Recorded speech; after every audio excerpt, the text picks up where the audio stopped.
Hey, Shalom, Akim, Shalom. First and foremost, I want to say call halal Yahweh, Ba'ashem Yahweh Shai, Ba'ashem Rakah HaKodash. I want to send double honors to the apostles and the elders of Great Millstone. I want to send much peace, love, and salutations to you brothers out there pushing the glory of Yahweh, Ba'ashem Yahweh Shai, in sincerity and in truth. It's Ariala. It's a quick chat, quick talk. I titled this neither as being lords over the flock, and basically just a little bit of mindset for leaders, up and coming leaders, officers, brothers that have been given responsibility over camps and over brothers in the spirit. I know a lot of times we have a spirit to where we don't want to make a mistake, or we don't want to look bad, or we don't want to do something wrong. And for leaders, for people who have been given that responsibility, what can happen is you end up choking out the growth of the camp by not allowing brothers to be involved. Sometimes that's the issue. And then other times the issue is just straight being a lord over the camp, like egos. You don't want the brothers to grow, or you choke brothers from growing so that you can control and manipulate, and so they kind of stay in a place of just being naive to what you personally want or think. And the Most High will find that out eventually, because what it does is that harms the growth of the body in general. And the Most High is looking for men. When you read First Peter, the 5th chapter, it kind of details the mindset of being an example to the flock.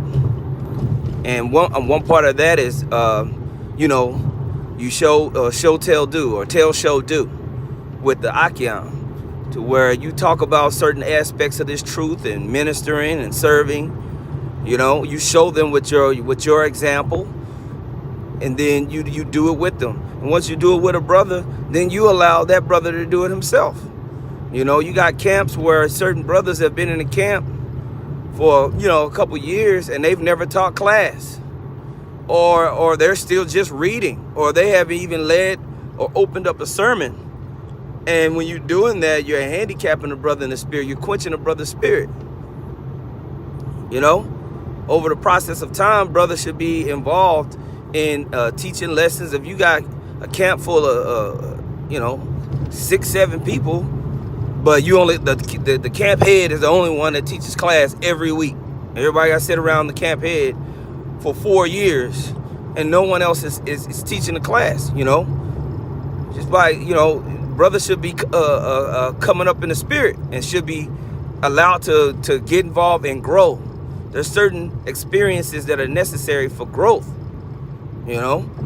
but because of control reasons or trust issues with other people, you have certain situations where guys can't even get it in. They can't even get it in, man. It's like you got a camp full of you got a camp head and maybe one officer, and everybody else is kind of like locked in a basement until camp day. It ought not be so. This is the school of the prophets. We come up in an atmosphere where the apostles and the elders have set an atmosphere of continual growth. And a critical part of growth is getting up in there, man. Brothers should be uncomfortable. This is one of the things that Apostle Rakah was talking about. We had an officers meeting last night. And one of the things Apostle Rakah was saying is brothers need to get used to being fucking uncomfortable. In the eloquent words of Apostle Rakah. You gotta get used to being uncomfortable. And that means also for camp heads letting go and allowing bros to get up in there, man. Scriptures talk about in the book of Sirach, a man that traveleth. He has a lot of experience. Well, we're pilgrims in this truth. All right, traveling through this thing. And well, part of that is like ministering. Of course, you're going to minister to the camp and serve, but you're going to also come up on the level. Now you teach the class. You have the class taught to you. Now you teach the class.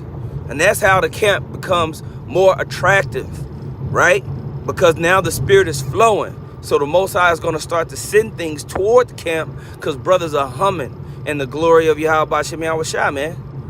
You should be excited as a camp head or an officer for a young brother that's been around for a year or so. Now you done taught him. If you trust what you taught him, now it's time for him to teach.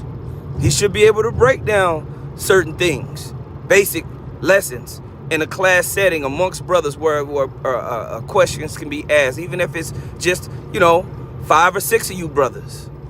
It don't have to be a camp full of 28 people, even if it's just a few brothers, man. It should be, hey, brother, you gonna open up this sermon.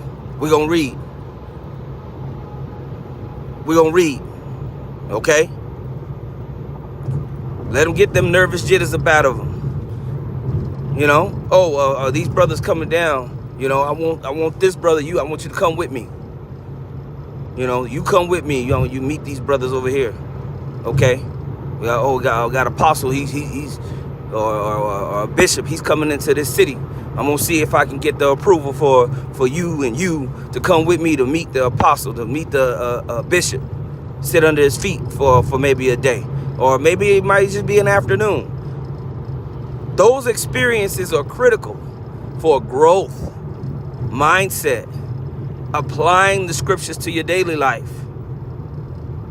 Okay? You got to lead by our growth in here in GMS Dallas was by association and was by getting up in there, man, getting uncomfortable, doing it anyway. Okay? Don't be an overlord of the camp where guys can't even get involved or you're not delegating tasks. Okay? They're certainly like, okay, Hebrew class. We're gonna have a Hebrew class. I'm gonna teach the Hebrew class first. Then after a certain period of time, that brother teaches the Hebrew class.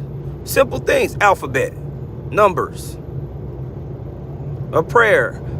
That's it. And it grows and grows and grows and grows and grows.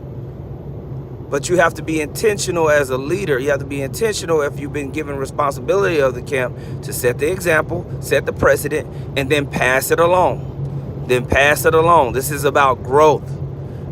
Okay? Talk to certain brothers, they don't know no protocols of what's going on. They don't know how things have been managed over the years. They don't even know the history of their own camp.